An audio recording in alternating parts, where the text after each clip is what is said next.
Entonces, este es el seno renal, como les decía, formado por arterias, venas, cálices mayores, cálices menores, papilas renales que son un número de 4 a 20. Tienen un vértice que está acribillado de 4 a 20 o de 10 a 20 orificios, perdón, llamado fascia cribosa, que es a través de los cuales se filtra la orina.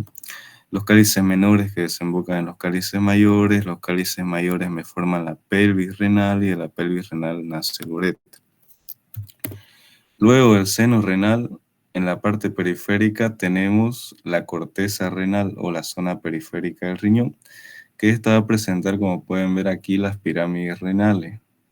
Entre las pirámides renales tenemos las columnas renales que están separando las pirámides. Cuando estudiamos riñón lo podemos dividir en diferentes lóbulos, no se ocupa mucho eso, no se lo estudia de esa manera.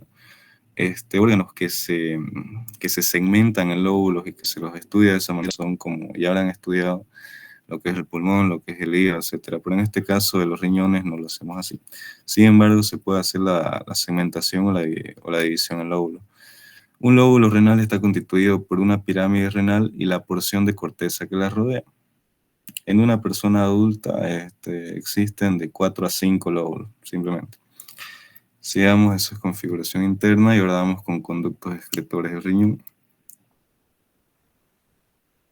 Bueno, ¿de dónde nacen los conductos excretores del riñón? Como pueden ver aquí, tenemos las pirámides renal que desembocan, o bueno, de cada una de estas pirámides están naciendo los cálices renales menores que tienen 1 centímetro de longitud.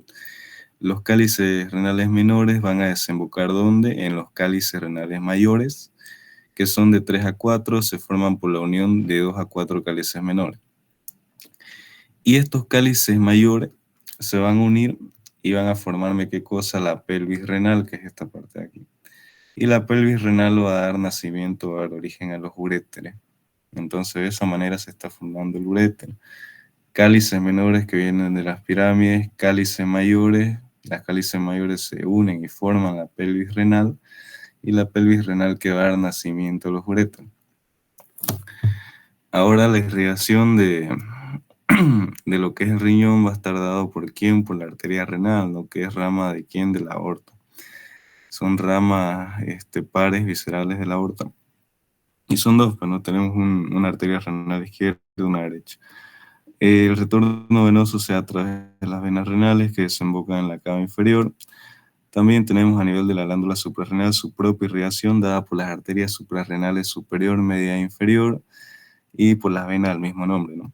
Vasos linfáticos que van tanto de la médula como del riñón y los nervios que proceden del plexo renal. Ahora vamos con el uréter. Características generales del uréter. ¿Qué es el uréter? Es un órgano tubular que se va a originar en el riñón y que va a desembocar ¿dónde? En la vejiga urinaria. Son conductos tubulares, como les digo, que tienen la función de dirigir la orina desde los riñones hacia su lugar de reserva, que es a nivel de la vejiga urinaria. Como pueden ver aquí, se extiende desde la pelvis renal hasta la vejiga urinaria, ¿no? Estados son órganos retroperitoneales, como dijimos al principio. Tienen dimensiones 25 centímetros de longitud y 3 a 5 milímetros de diámetro interno. Los riñones tienen una dirección oblicua, de que va de superior a inferior y de afuera hacia adentro, es decir, de lateral a medial. En su origen, ambos riñones están separados, tienen una separación de 7 a 8 centímetros. Ahora, en su terminación ya terminan más juntos, apenas 2 milímetros. Por eso es que decimos que la dirección de los uréteres es oblicua, que va de superior a inferior, de arriba a abajo y que va de afuera hacia adentro, de lateral a medial. La dimensión 25 centímetros, diámetro de 3 a 5, como les mencionaba. Los uréteres tienen 4 porciones. La primera es la porción abdominal, que está formada, que tiene una longitud de 4 a 11 centímetros. Esta va a descansar sobre la fascia ilíaca y el músculo psoas mayor. Algunas características importantes de esta porción abdominal de los uréteres es que va a estar en relación con la arteria testicular u ovárica y que va a estar cruzada superior y anteriormente por la vena testicular ovárica izquierda. ¿Por qué solo por la vena testicular ovárica izquierda?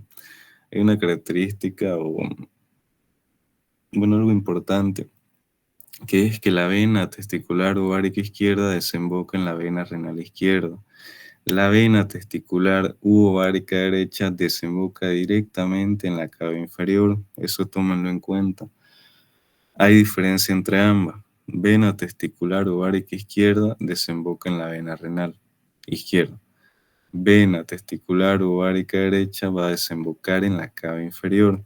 Por eso es que les digo, el uréter izquierdo en su porción abdominal está en relación con ¿quién? Con la vena testicular ovárica izquierda.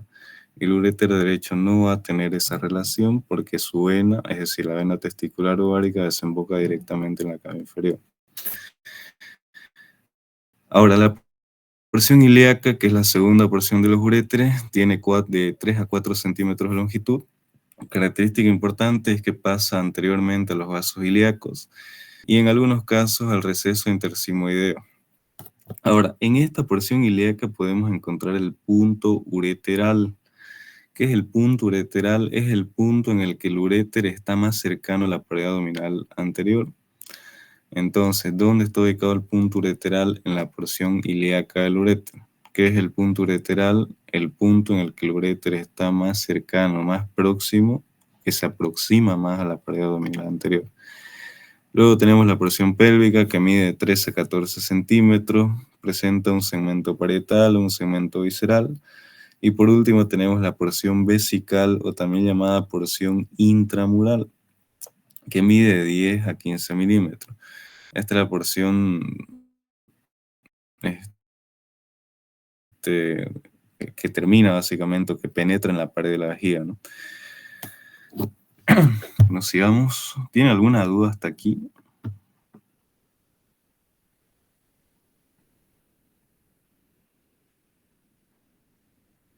Chicos.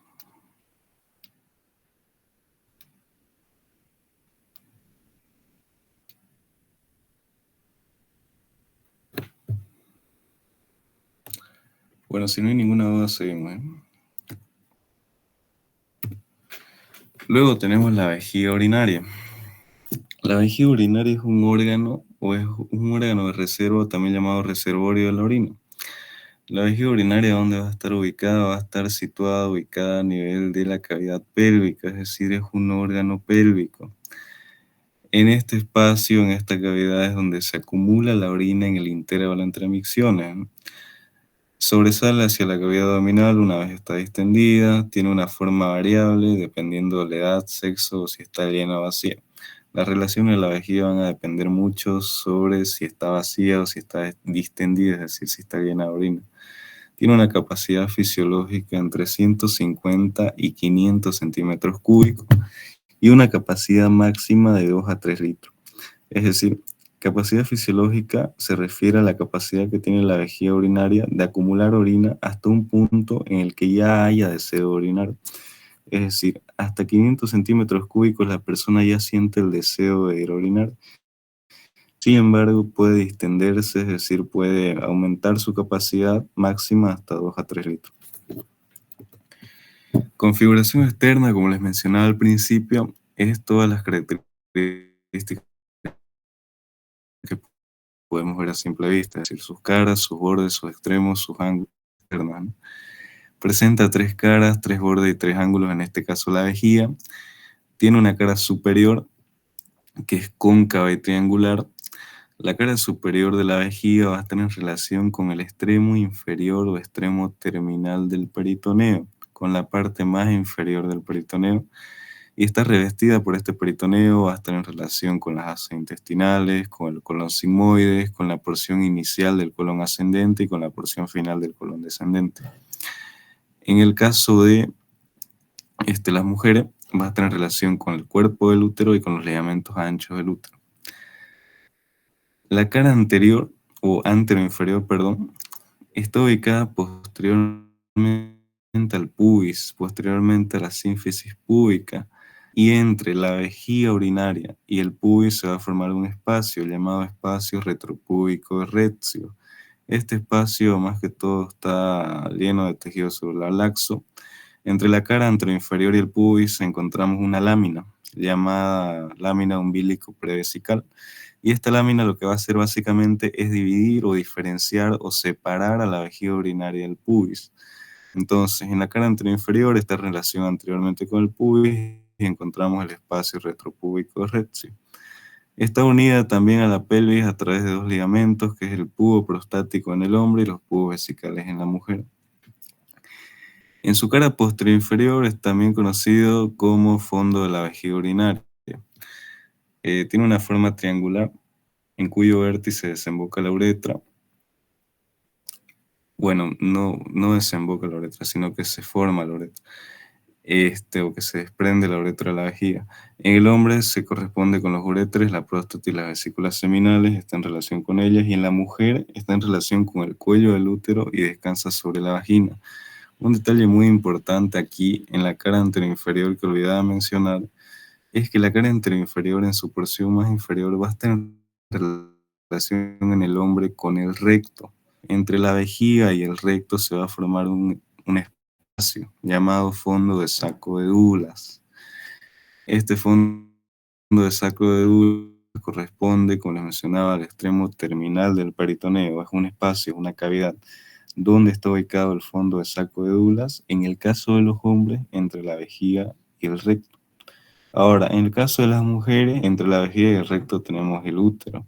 Entonces, ¿dónde va a estar el fondo de saco de Douglas en las mujeres? Entre el recto y el útero. ¿Ya? Ahora, entre el útero y la vejiga tenemos el espacio útero vesical.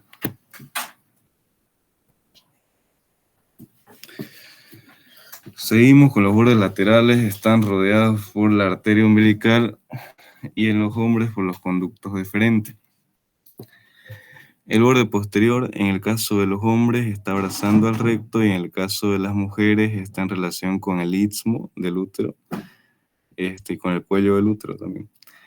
En el caso del ángulo anterior de la vejiga se va a desprender un cordón fibroso llamado uraco que va a unir a lo que es la vejiga con el ombligo y de sus ángulos laterales que van a estar formados por la unión del borde posterior con los bordes laterales, parte en pliegues úteros vesicales. Dentro de la configuración interna de la vejiga urinaria que podemos ver, tiene un color blanco grisáceo en el cadáver y encontramos tres orificios. Estos tres orificios tienen forma de un triángulo. Lo pueden ver en la imagen, son los puntitos que se señalan. Y se denomina este triángulo formado por estos tres orificios trígono vesical o trígono de Listot. Este trígono vesical o trígono de Listot está formado por un orificio medio y anterior que corresponde al orificio de nacimiento de la uretra y por dos laterales u orificios posteriores que corresponden a la desembocadura de los uréteres. Entonces, ¿dónde encontramos al trígono vesical o trígono de Listot? En la cara o en la pared posterior inferior de la vejiga, también llamado fondo de la vejiga urinaria, y está formado por tres orificios. Los dos orificios posteriores son el sitio de desembocadura de los uréteres y el orificio anterior, que es el orificio de nacimiento de la uretra. Constitución: la pared de la vejiga está formada por tres capas, ¿no? Una capa externa, llamada perimetrio, una capa media que está representada por músculo, que el músculo de la vejiga urinaria es llamado músculo detrusor, y una capa interna, ¿no?, que está representada por la mucosa. Irrigación de la vejiga. Tenemos a las arterias vesical inferior, rama de la arteria ilíaca interna, las arterias vesicales superiores, ramas de la arteria obturatriz y la porción permeable de la arteria umbilical, arteria rectal media, que también es rama de la arteria ilíaca interna, arteria vesical anterior, rama de la pudenda interna, y la arteria del conducto deferente o arteria uterina, que también son ramas de la arteria ilíaca interna. Inervación, ¿por quién va a estar dada? Va a estar dada por los nervios sacros segundo, tercero y cuarto en realidad, que forman el nervio pudendo interno. y por el plexo hipogástrico inferior, que son simplemente nervios que acompañan a las arterias.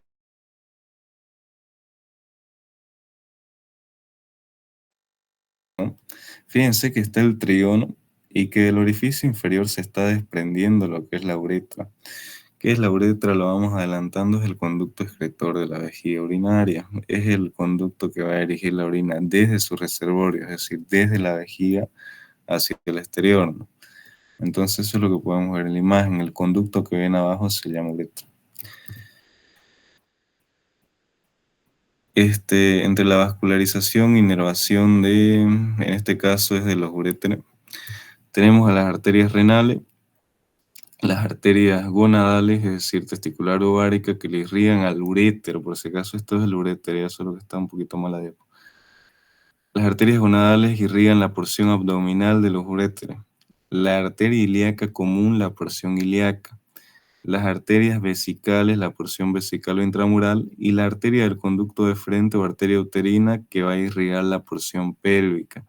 Entonces, la vascularización, es decir, la irrigación de los uréteres, va a depender de la porción que estemos estudiando. La porción abdominal, repito, irrigada por la arteria renal y por las arterias gonadales. La porción ilíaca por la arteria ilíaca común, la porción pélvica por la arteria del conducto de frente y uterino, y la porción intramural por la arteria vesical. De nuevo les repito, estamos hablando de uréteres, por si acaso. Y las venas que van a desembocar en las venas renales, ¿no? Hay venas suprarrenales, como les mencionaba, gonadales ilíacas internas, vasos linfáticos, que son los nódulos linfáticos aórticos laterales, y los nervios de donde va a venir la inervación de los uréteres, del plexo renal, del plexo testicular y el plexo hipogástrico inferior. El plexo hipogástrico inferior, por si acaso, son los nervios que van a acompañar a la arteria ilíaca interna, por si acaso, ya para que lo tomen en cuenta. Ahora vamos con la uretra masculina. Características generales de la uretra masculina. Como les mencionaba hace un momento, ¿qué es la uretra? Es el conducto excretor de la vejiga urinaria. Es un conducto tubular, al igual que los uréteres, que está encargado de llevar la orina desde la vejiga hacia el exterior. Características generales: que se extiende desde la vejiga, como les decía. Estado retroperitoneal.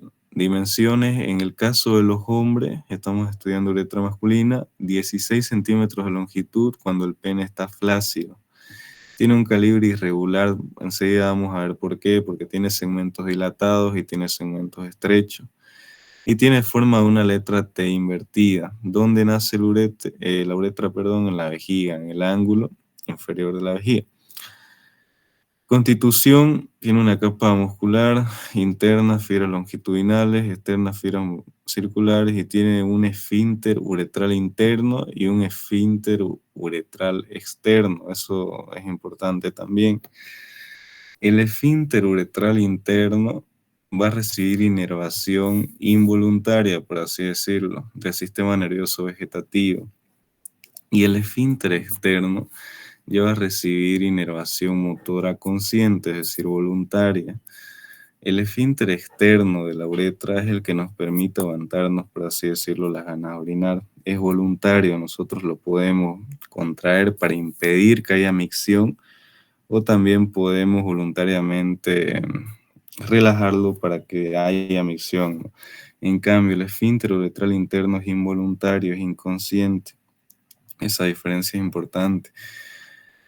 Cuando hablamos de uretra masculina, vamos a ver, primero vamos aquí ya, que tiene tres porciones. Tiene una porción prostática, tiene una porción membranosa y tiene una porción esponjosa. La porción prostática es posterior, es la primera porción de la uretra masculina. Esta, ¿cuánto va a medir? Va a medir de 25 a 30 milímetros, es decir, de 2,5 a 3 centímetros. En la porción prostática de la uretra encontramos un elemento anatómico muy importante, que es el colículo seminal. Este va a medir de 2 a 15 en realidad milímetros de longitud y 3 milímetros de altura. Este colículo seminal es importante, ¿por qué? Porque aquí encontramos lo que sería la desembocadura de los conductos eyaculadores y del utrículo prostático. Así, generalmente, a nivel de la uretra va a circular tanto orina como puede circular el semen, ¿no? En el caso de los hombres. Entonces, a nivel de la uretra se van a estar depositando o se van a estar liberando también los líquidos que forman parte del semen. El semen, ¿cómo está formado? Por espermatozoides, por líquido seminal, por líquido prostático. Entonces, ¿dónde desemboca los conductos eyaculadores y el utrículo prostático, que es el que trae el líquido prostático? En la porción prostática de la uretra. En el utrículo prostático van a estar desembocando todo lo que son los líquidos prostáticos que van a estar destinados que van a ser componentes del semen de los hombres. Y en los conductos eyaculadores pues van a estar desembocando todos los espermatozoides y los líquidos seminales que provienen de las vesículas seminales. También a nivel de la porción prostática encontramos el verum montanum que recibe el conducto eyaculador, es lo que les mencionaba. Entonces, porción prostática es importante. ¿Por qué? Porque aquí desembocan tanto el conducto eyaculador como el conducto prostático o utrículo prostático. Porción membranosa es la porción más pequeña de la uretra, mide 12 milímetros, es decir, 1.2 centímetros, también es posterior y presenta pliegues longitudinales que desaparecen cuando el conducto se distiende. Por último, la porción esponjosa, que es la porción inferior o porción terminal de la uretra masculina, es anterior, presenta lagunas uretrales mayores, 2 aproximadamente, y lagunas uretrales menores que se abren en cualquier localización. Esta porción esponjosa va a medir ¿cuánto? 12 centímetros. Ya es la porción más larga. Porción esponjosa, ¿por qué? Porque está situada adentro, es decir, en la parte interna del cuerpo esponjoso del pene. Ya habrán estudiado sistema reproductor y saben que el pene está formado por cuerpo esponjoso y por dos cuerpos cavernosos dentro de la porción esponjosa. A esta porción esponjosa también le llamamos porción peniana, por si acaso. Volviendo a esta parte, decimos que el calibre de la uretra es irregular, ¿no? ¿Por qué es irregular? Porque presenta tanto segmentos dilatados como segmentos estrechos. Los segmentos dilatados son tres y corresponden a la fosa navicular o fondo navicular de la uretra, que está ubicado en la porción inferior o porción anterior de la uretra. Tenemos el fondo de saco vulvar, ubicado a nivel del bulbo, del pene, y tenemos el seno prostático, que está ubicado en donde, en la porción prostática. Y luego tenemos 4 segmentos estrechos. Uno es el orificio externo de la uretra, es decir, en la terminación de la uretra, en la punta del pene. Luego tenemos la porción esponjosa, que está ubicada a nivel del cuerpo esponjoso, de la porción esponjosa de la uretra, y la porción membranosa, ubicada a nivel de la porción membranosa, y el cuello de la vejiga urinaria, que es básicamente el nacimiento de la uretra, ¿no? Entonces, por eso es que decimos que el calibre de la uretra es irregular, porque presenta tanto segmentos que son más anchos, es decir, más dilatados, y presenta segmentos que son más estrechos, más delgados. Vascularización e inervación de la uretra masculina, irrigación está por varias arterias. Son dos vesicales, la vesical inferior, rama de la arteria ilíaca interna, la vesical anterior, rama de la púdende interna. Son dos rectas, arteria rectal media, rama de la ilíaca interna, arteria rectal inferior.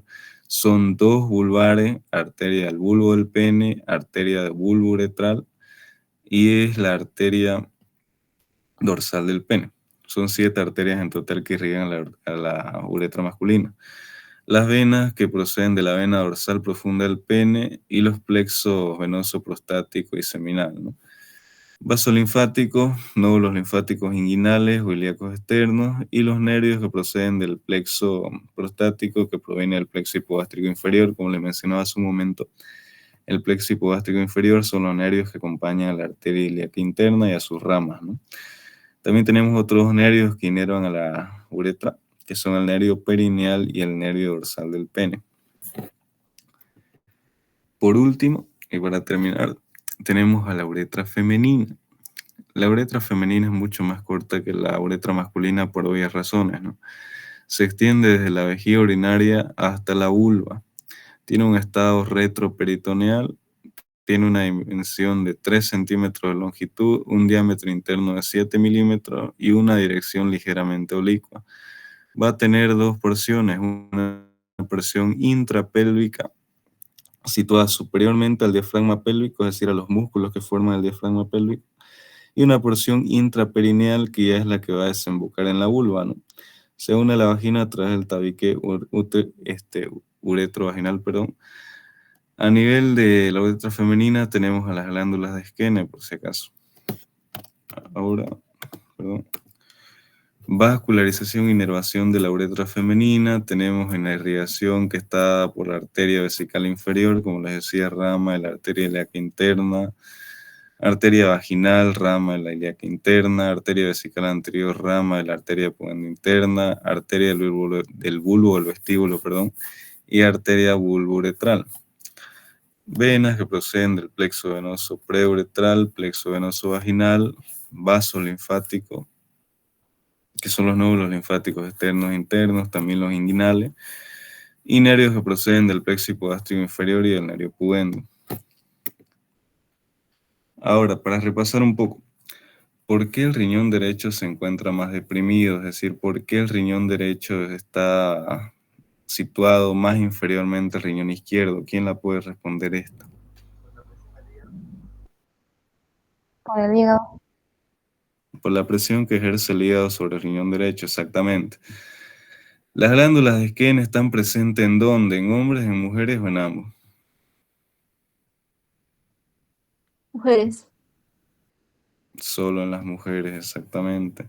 El arco vascular de Treys se da al cruce de la arteria cólica izquierda y vena mesentérica inferior. Esto es verdadero, esto olvidé mencionárselos. Verdadero. Arco vascular de Treys, no se olviden, se da al cruce de la arteria cólica izquierda y la vena mesentérica inferior. ¿Ya? Es verdadero. Por último, el contenido del espacio retropúbico retio es Tejido celular laxo. tejido. Exactamente. Celular laxo, exactamente. Ahora, ¿tienen alguna duda, algo que no haya quedado claro, algo que quieran preguntar?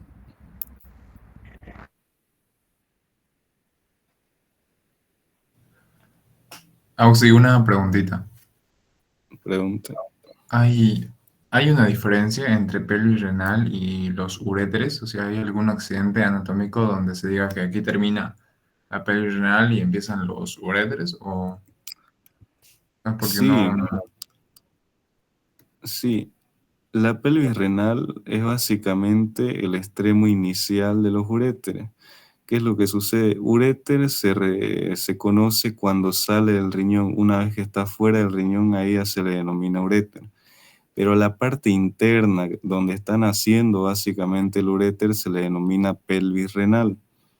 Entonces, la diferencia que hay entre estos dos es cuál, que el uréter es externo. Uréter es todo el conducto que está por fuera del riñón, que lo podemos ver por fuera. Ahora, la pelvis es la parte o segmento inicial del uréter, pero que está adentro, que no lo podemos ver.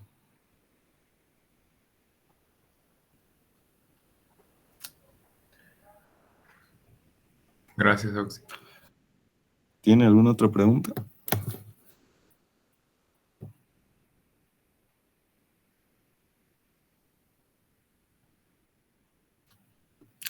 Bueno, para que no se olviden, a ver,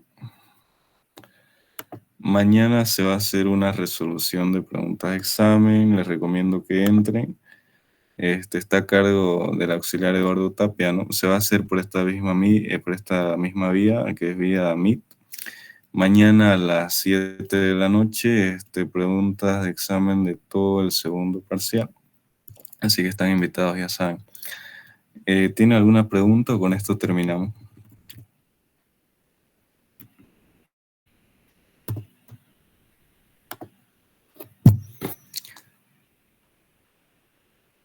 Bueno, creo que eso es todo entonces. Les agradezco por haber entrado y nos vemos mañana en la otra clase.